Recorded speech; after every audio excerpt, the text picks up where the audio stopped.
My name is Molly Taylor. I am 28 years old. And on the evening of February 19th, something happened that changed my life forever. Something no one ever really prepares you for. My heart stopped beating while I was completely alone in my tiny apartment in Queens. I died there, lying on my bed, with no one nearby to hold my hand or whisper comfort. For a few minutes, my life was paused, frozen in a silent, suffocating void. Before I tell you what happened next, let me take you back, a little further into my story. Because it wasn't just about that night. It was about years of struggle, hidden battles, loneliness wrapped in a shell of control. It was about the invisible wounds I carried that no one could see. I worked as a graphic designer in New York City. Not just anywhere, but at a mid-sized creative agency nestled deep in Manhattan's bustling core, surrounded by towering glass skyscrapers that caught the sun and threw it back in blinding shards. My office window overlooked streets full of rushing feet, taxis honking, and street vendors calling out their wares. The city never slept, never slowed down, and neither did I. My job was demanding. Deadlines hit hard. Creative energy drained fast. The pressure to innovate and impress was constant. Sometimes, when the stress piled too high, I'd sit late in the office, headphones in, working on designs that never quite felt finished, while the night cityscape blinked at me through the glass like a million watchful eyes. I often joked to myself that my laptop was my true soulmate. It never judged, never asked for more than I could give. And honestly, I liked it that way. My apartment was a small sanctuary tucked away in Queens. Not flashy, not perfect. Mismatched furniture that I'd collected or inherited, walls decorated with my own hand-drawn illustrations and prints from small art shows I'd attended. A fridge that was always full of healthy food, salads, fruits, veggies, that I rarely actually ate, because most nights, I was too exhausted or distracted to cook. I had a handful of plants, surprisingly resilient little green soldiers that survived despite my erratic watering schedule. Friends joked I was fiercely independent, sometimes to a fault. Single, with no kids, no partner to lean on. I valued my solitude, my routine, my control. Social life was a weekend brunch here and there, birthday parties with cake and candles, wandering rainy museum halls, pretending to absorb culture so deeply it would fill the emptiness inside. But the truth was, deep down, I was lonely. I just didn't know how to say it aloud, not even to myself. Growing up, faith was a part of my life, but only faintly. My parents were churchgoers, good people who never pushed me but lived their beliefs with quiet conviction. We prayed before meals, went to Sunday services sometimes, and Christmas Eve was always a special night filled with carols and candlelight. But as I grew older, especially through college and the chaos of early adulthood, my connection to religion faded. I blamed it on independence, deadlines, and a mind too busy chasing ambitions to stop and seek solace. Still, when desperation hit, when life seemed too much, I'd whisper a prayer or slip into a church for the warmth and the music. Mostly, though, I believed I was alone, strong enough to handle everything myself. That night, February 19th, I'd been feeling strange since the early afternoon. A heavy fatigue clung to me like an unwelcome fog, dulling my senses and making everything harder. I blamed the stress of an important campaign presentation I had the next day. The thought of facing my colleagues, pitching ideas that might be rejected, filled me with a nervous dread that wrapped itself around my chest. I skipped dinner, too tired and uninterested, curling into bed early with a glass of water and a half-watched documentary playing softly on my laptop.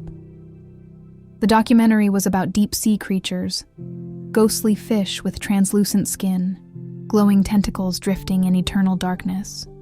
It was strangely soothing. Then, without warning, something changed. A sudden crushing weight pressed down on my chest, like an invisible hand squeezing, suffocating. My breath hitched, but no air came in. Panic prickled at the edges of my mind. I tried to reach for my phone to call 911, but my arm wouldn't move. It was as if my body had betrayed me. Pain exploded across my chest and rippled through my limbs like wildfire. I tried to scream, but no sound escaped. My vision dimmed, colors fading to gray. Then, darkness swallowed me whole. But what happened next defies all explanation. I didn't stay dead. I found myself floating, not metaphorically, but literally, above my lifeless body. There I was, lying still on my bed, my face pale, eyes closed, my phone still clenched weakly in one hand.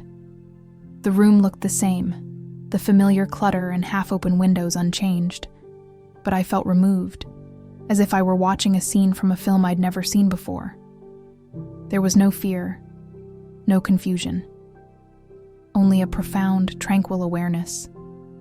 I was not breathing, yet I was alive. Curious and strangely calm, I drifted slowly through the walls of my apartment. I passed through the thin drywall as easily as passing through mist. Outside, I saw my neighbor Mrs. Delgado folding laundry in her cozy living room, humming a soft lullaby to her grandson who sat on the carpet playing with wooden blocks. Upstairs, I caught sight of a young couple arguing over what takeout to order, their voices muffled, but tension thick. Life was continuing, unaware that just beneath it all, my life had ended. The surrealness of it struck me hard. Then, a sound reached me. Soft, ethereal music that seemed to come from everywhere and nowhere at once. Rich harmonies, deeper than any orchestra or choir I'd ever heard, filled the air around me. Along with it came a light, not harsh or blinding, but warm and golden, wrapping around me like a comforting embrace. It chased away the shadows that clung to the corners of my vision, filling the room with a glow that felt like hope. And then he appeared. Jesus. Not the gentle, sorrowful figure I remembered from Sunday school paintings. No flowing robes or distant expression. This Jesus was powerful and radiant, a being of kindness and overwhelming love. His eyes held entire galaxies of compassion, and his very presence stripped away shame and fear. "Molly," he said, and his voice was more than sound. It resonated deep inside my soul. "Come with me." I didn't hesitate. I followed. We traveled, not through space or time, but through something greater, a tunnel of pure light and stars that surrounded us on all sides. I felt weightless, free, as if all the worries and burdens of my earthly life were melting away like snow under the sun. We arrived in a garden unlike any I'd ever seen or even dreamed of.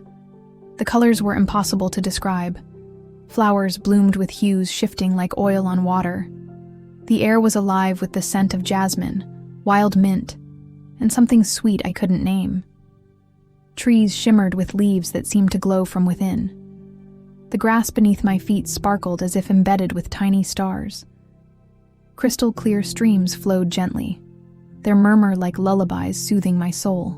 "Sit," Jesus said, and a bench appeared beneath an ancient tree whose branches stretched into infinity. We sat, and I felt safe, like a child again, known and loved without conditions. "Am I dead?" I finally asked, my voice barely a whisper. He nodded gently. "Your body is, but you are more alive now than ever before." I swallowed hard. "What happens now? Heaven? Hell? Will you judge me?" His smile softened into a look of deep understanding. "Before we discuss what comes next, I want to show you something." The garden faded, and suddenly we were back in my apartment, but not as I knew it. The walls were coated in thick, black, tar-like slime. The air was heavy and oppressive, filled with a stench of decay and despair. Shadows flickered and moved at the edges of the room. Everything reeked of hopelessness. "This," Jesus explained, "is your spiritual home. This is what your choices invited in." Tears filled my eyes. "But I'm not evil. I never hurt anyone." He walked over to my bedside table and picked up my phone. "For 6 years," he said softly, "you fed yourself lies, pornography. Not just a casual glance, but a consuming addiction. You didn't just consume it, you became consumed by it. I turned away, ashamed. Masturbation, isolation, hiding, even during work hours. Your mind became a battlefield, and you surrendered. I tried to stop. I cried. I deleted everything. I prayed, but I always came back. I know, he said, placing a hand gently on my shoulder. Do you want to see why? He opened my spiritual eyes. Dark, twisted creatures clung to the corners of my room. Hideous, mocking demons with snarling faces and cruel laughter. One locked its eyes on me and hissed, "She's ours." I shuddered, but Jesus stood firmly between me and the darkness. "You didn't know," he said softly. "But ignorance is no shield. Your body was made to be a temple. You turned it into a playground for shadows." He lifted me away from the horror, and suddenly we stood inside a vast library, endless shelves stretching into the heavens. He pulled out a massive book, its spine embossed with my name, Molly Taylor. He opened it, and my life spilled out before me. I saw myself as a little girl singing in church, eyes wide with wonder and faith. I watched my teenage years, full of doubt and questions, searching for meaning. Then, the night I first stumbled upon pornography, alone in my room, heartbroken from a bad grade and a cruel breakup. One click, one compromise, then another and another. I saw how it hardened my heart, distorted my understanding of love, and stole my confidence. I saw the friends I pushed away, the relationships I sabotaged, the times I smiled while silently drowning inside. Jesus looked at me with infinite patience. "You were never alone. I was always there, but I couldn't force you to choose me." Tears streamed down my cheeks. "And now?" He closed the book. "You stand at a crossroads." We faced a room glowing with pure, warm light, a throne in the center. "You can stay," he said. "Receive a new body, start anew where pain and shame cannot follow. Or return, to live, to fight, to be free, with me by your side. It will not be easy, but it will be worth it." I hesitated. The garden's peace called to me. But then I thought of my parents, my little sister, my best friend who never gave up on me. I thought of all the lives I could touch if I spoke the truth. "I want to go back," I whispered. "I want to fight. I want to live the right way." Jesus smiled, the smile of a father welcoming home a lost child. "Welcome to real life, Molly." And with that, I awoke. In a hospital bed, tubes in my arms, a nurse gasping and rushing to call a doctor. I was alive, but not the same. I came back with a fire burning in my soul and freedom as my destination. This time, I would not walk alone.